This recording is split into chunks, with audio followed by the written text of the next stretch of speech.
The Italian resort island of Elba has a quiet charm all its own. You can climb the hills, skip rocks, or just take in the view. No wonder thousands of families vacation here. One visitor whose stay is memorialized everywhere? Napoleon Bonaparte.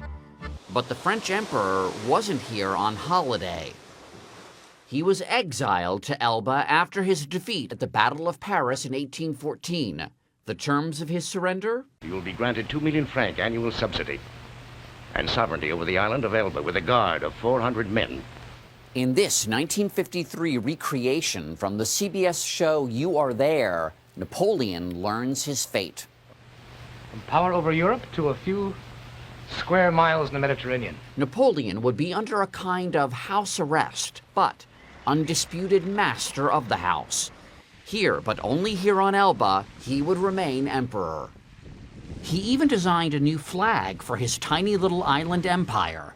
At its center, 3 bees, the emblem Napoleon preferred over the French monarchy's fleur-de-lis.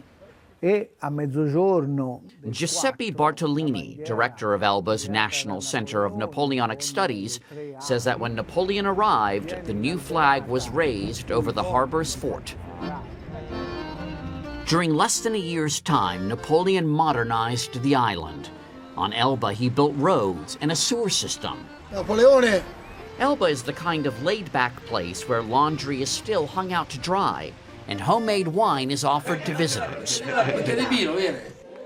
And under a full moon at Easter time, worshippers solemnly parade a statue of Jesus through town.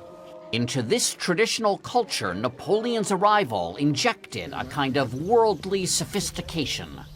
From the outside, his country house may not look like the home of an emperor, but in the living room, Bartolini points out, an homage to Napoleon's Egyptian military campaign, hugely influential on European style. Napoleon lived quite comfortably here. This is his bathtub. And the 2 doves tugging on a ribbon, they represent Napoleon and his wife Marie-Louise, who never did join him on the island. His mistress, a Polish countess, did. She's played here by Greta Garbo in the 1937 movie Conquest. I have brought your son. My son? Your son and mine. Napoleon brought her and their son to a mountaintop retreat. From there, he could just make out Corsica, the island where he was born. And only a few months later, short on cash and watching the restored French monarchy lose popularity, Napoleon left Elba. His gamble to reclaim power would last just 100 days, until his defeat at Waterloo. This time his captors took no chances. He was sent to St. Helena in the South Atlantic. No sovereign there, he was simply a prisoner, far, far away from the island that still flies his flag.